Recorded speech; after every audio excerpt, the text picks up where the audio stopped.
Hi there. Thank you very much for playing The Beginner's Guide. My name is Davey Wreden. I wrote the Stanley Parable, and while that game tells a pretty absurd story, today I'm going to tell you about a series of events that happened between 2008 and 2011. We're going to look at the games made by a friend of mine named Coda. Now, these games mean a lot to me. I met Coda in early 2009 at a time when I was really struggling with some personal stuff, and his work pointed me in a very powerful direction. I found it to be a good reference point for the kinds of creative works that I wanted to make.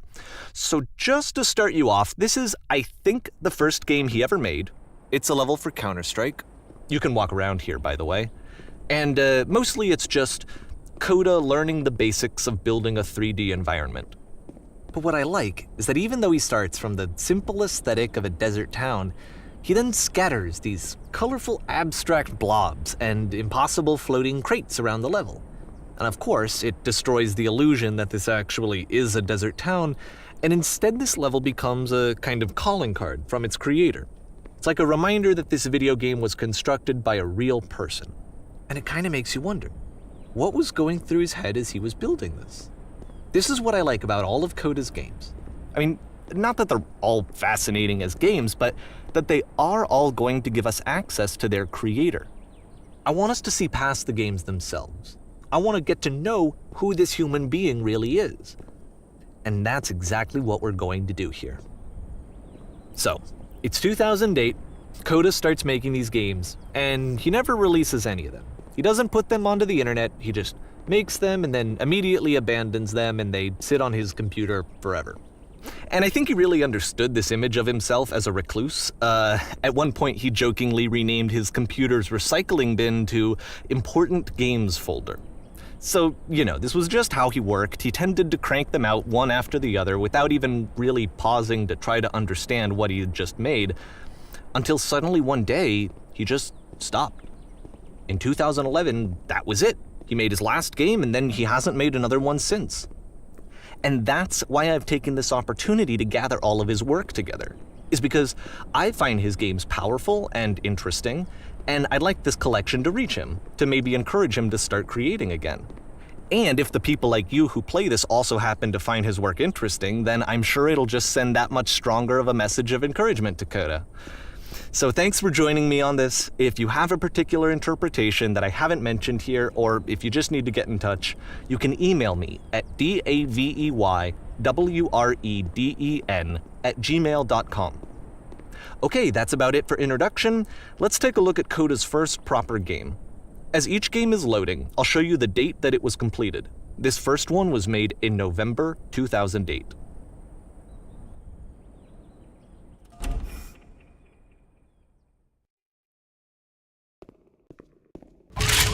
Warning. Whisper machine active. Shift destruction imminent. This game is called Escape from Whisper, and it's one of the more generic games you'll see from Coda.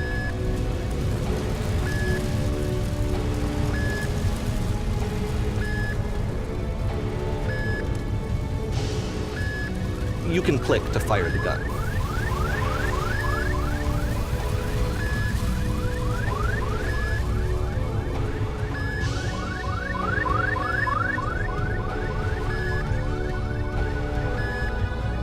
Security call breached.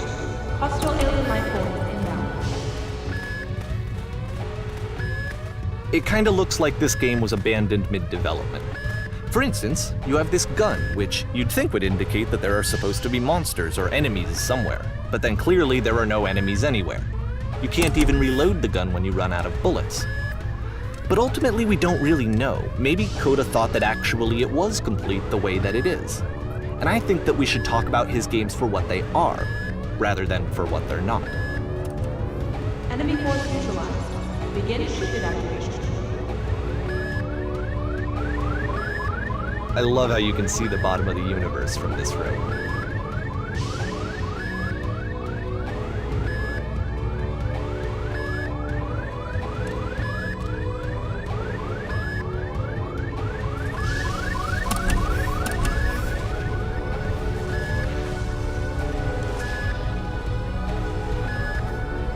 Apparently, this space station has a labyrinth on it.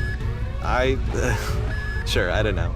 There's really no reason for it that I've ever been able to discern, so in the interest of time, I'm just gonna skip you on past it.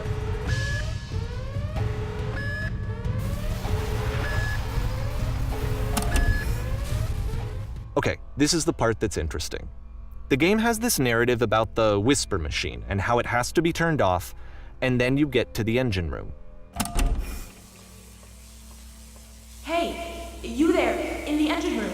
You could save us all. That beam is powering the whisper machine. We could disrupt it by introducing a great enough heat signature. If your body could stop the beam. It's so much to ask, but for all of our lives, would you do it? Could you give yourself?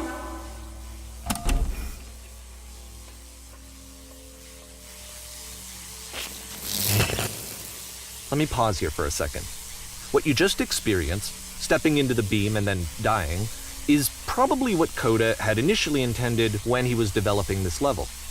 But when he first compiles and plays it, something goes wrong. There's a bug somewhere.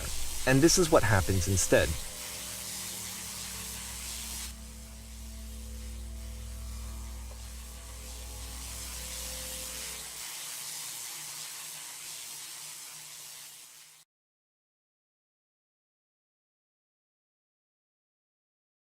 The beam causes you to start floating. And this is an important moment for him. Because yes, this is technically a glitch, but Coda identifies something human about it, like how small it makes you feel in the face of this larger chaotic system. Or this floating could be the afterlife, a peaceful place, juxtaposed against all of the hysteria that you've just had to traverse. I don't even know. I have no idea what he was thinking, but what's clear is that after making this, something lodges itself in his brain. He wants to do more of these really weird and experimental designs. So he stops work on this and moves on to a stream of tiny little games that go in all sorts of directions. Let's go ahead and take a look at the first game he made after leaving this one behind.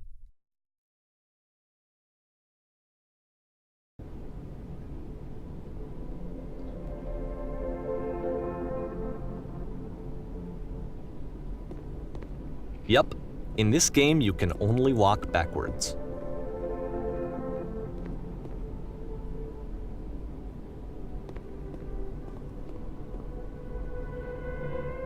So it's a short and relatively minimalist experiment combining motion and narrative.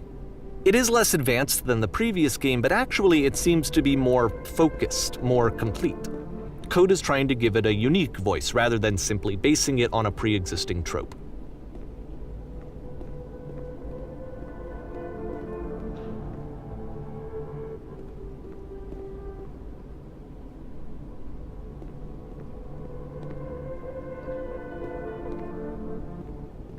It's a short little thought, it says what it wants to say, and then it ends.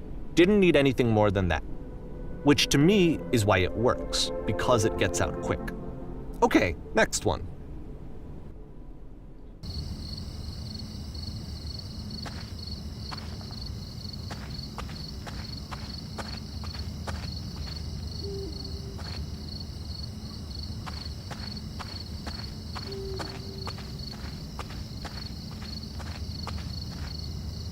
And that's it. Okay, the meaning of this game won't be clear just yet. Please be patient with me for a few more games and I promise you'll see what makes it interesting.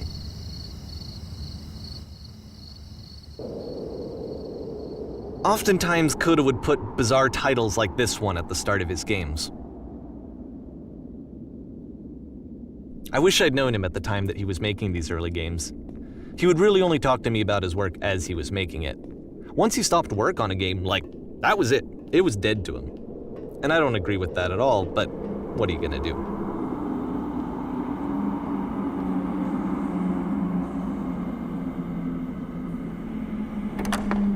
Once you've been slowed to an absolute crawl, the door at the top of the stairs opens. So why, if Coda's not showing these games to anyone, why bother opening the door at all?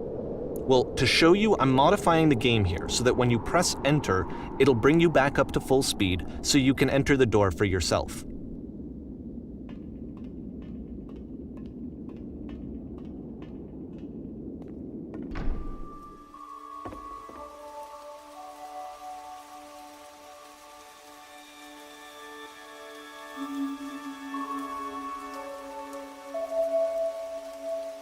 a room that's warm and nice and filled with little ideas for games.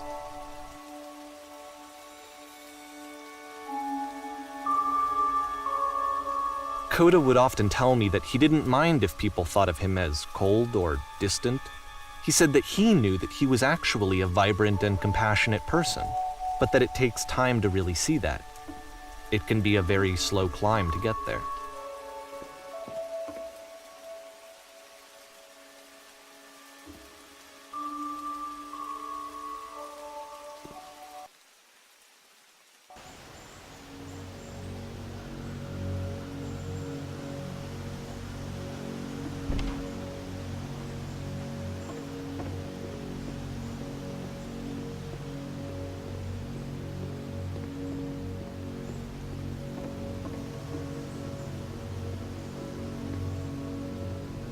Well, this is new for Coda.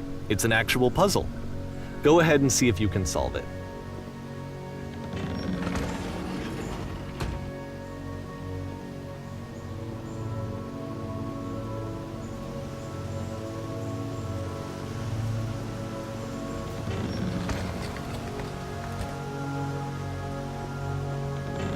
Don't forget that solution, because we're going to see this puzzle again soon. We're going to see it a lot.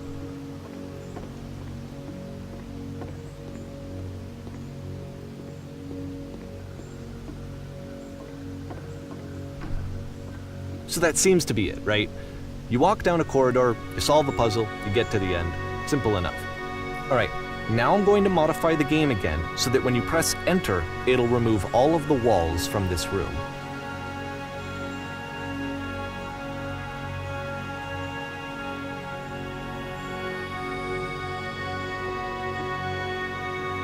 How about that? There was more to it than we had any way of knowing. I actually find it funny that this game comes after the Stairs game, since they essentially convey the opposite idea. So, in the Stairs game, a dull exterior concealed a rich interior. And then, in this level, a dull interior hides this fantastic outer world. Either way, I think that the point is the same, is that most of the time you don't get to know what you're missing, or even that you're missing anything. That's not your role as a player. So if your role here is not to understand, then what is it?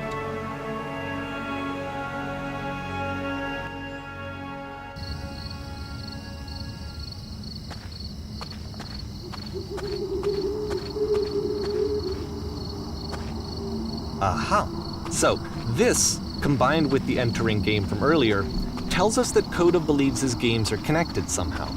It could even be that the Stairs game and the puzzle game are literally connected in between this and the entering game. There's a bigger picture that all of his games are meant to play a role in, some larger meaning that we won't be able to grasp until we've seen all of them. And once we have, we can step back and start to understand what exactly that bigger picture is.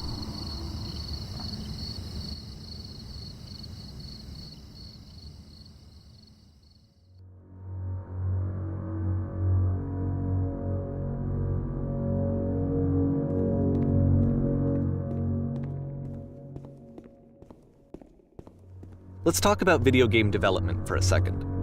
Every video game runs on what's called an engine, which determines what the game can and cannot do. So in other words, the engine is a set of tools for game development. To make all of these games, Coda is using an engine called Source. Like all engines, Source has certain things that it does well, and it has certain things that it does poorly. One of the things that it does very well is boxy linear corridors. That's why so many of Coda's games are set in these large, flat, empty rooms, is just because he's working with what the engine does well.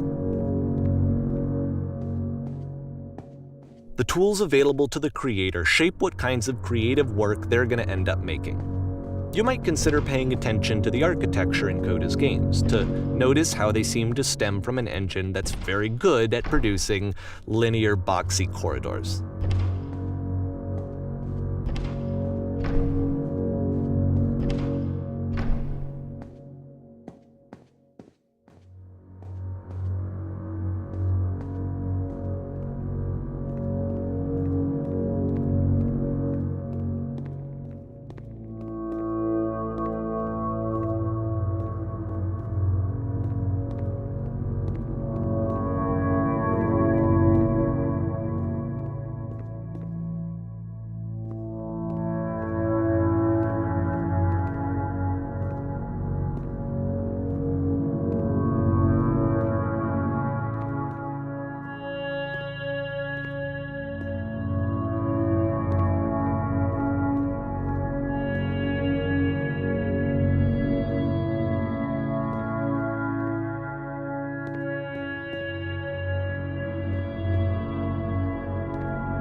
This prison, funny enough, in Coda's original design, the doors stayed shut for a full hour before letting you go.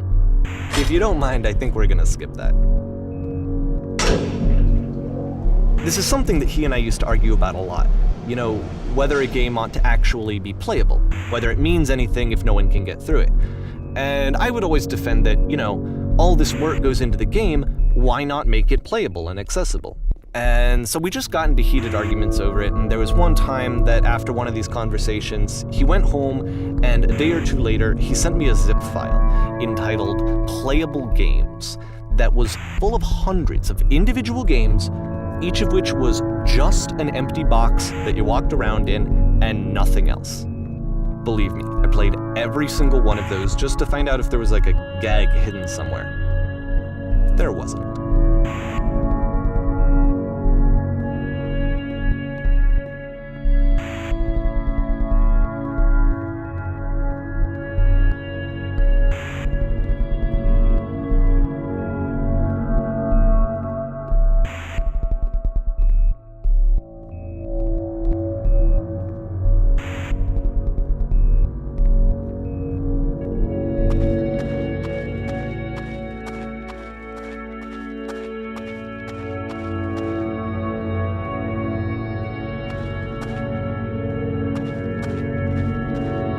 It's the puzzle again, with the exact same solution as the last time.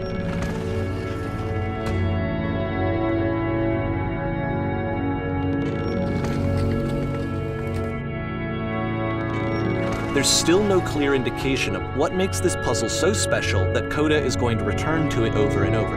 But I promise I'll share with you my interpretation very shortly.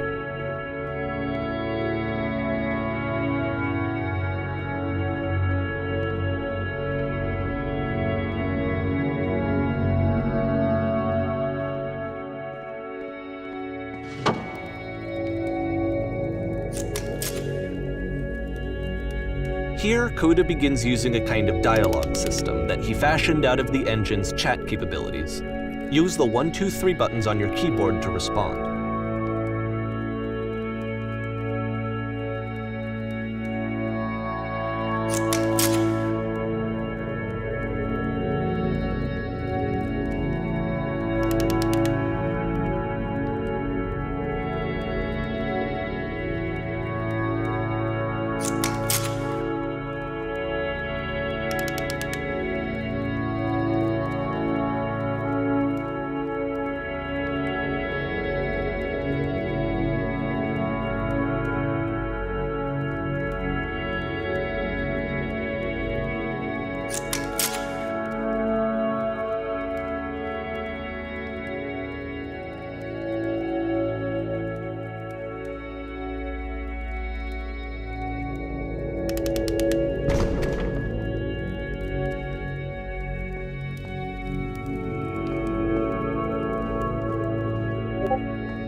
And so we make one last descent down to the final floor of the level.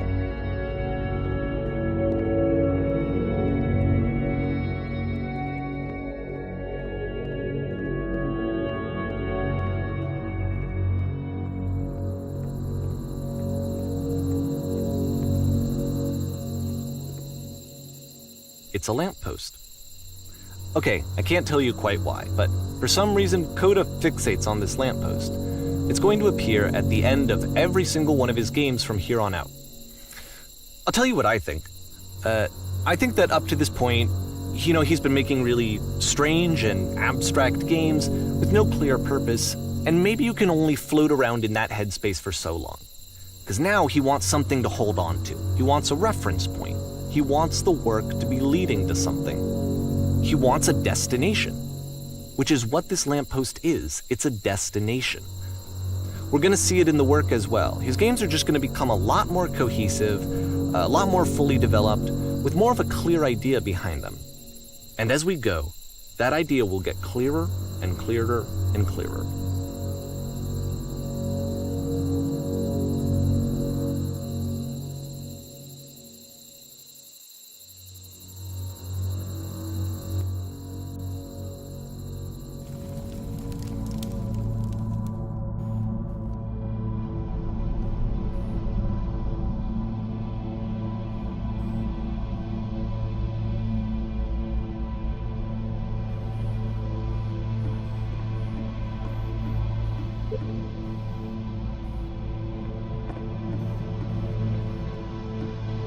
So first off, I'm sure you can deduce this, but this game is not connected to the internet.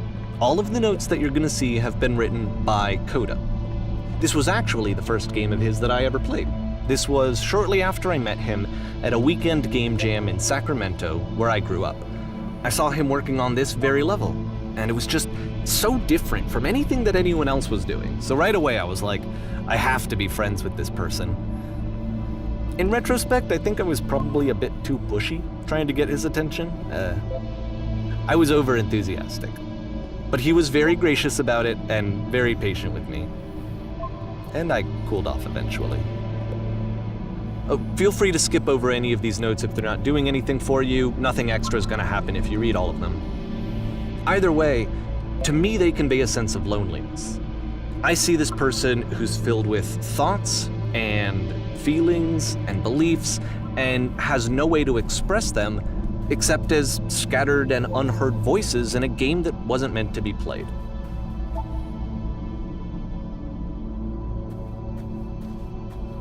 But it's ironic, isn't it, that in playing this game and seeing how alone Coda often felt, that we get to know him better and actually kind of connect with him. And I have to be honest with you, this idea is really seductive to me, that I could just play someone's game and see the voices in their head and get to know them better and have to do less of the messy in-person socializing. I could just get to know you through your work. I think this is why I always liked Coda's games so much, is because it felt like they let me have that connection. I felt as though he was inviting me personally into his world. And then I feel less lonely too.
At the end of this level, we're going to see the puzzle again. And here, I'll tell you what I think the puzzle means. Each of these games represents an idea that was on Coda's mind at the time that he was making it. And the puzzle is a way of closing the door on a previous chapter of his life before moving on to the next one.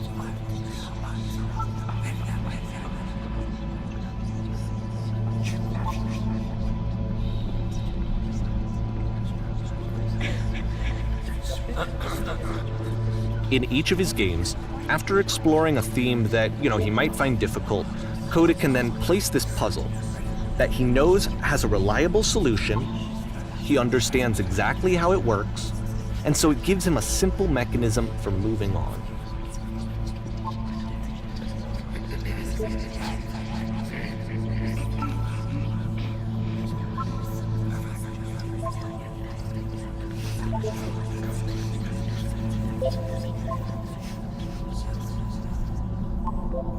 And because there's this dark area between the doors, a space between spaces, before you move on, you get to pause. Just for a moment, a few seconds to reflect on and let go of the events that led you here. To step back and connect the pieces together. To grasp at that elusive bigger picture.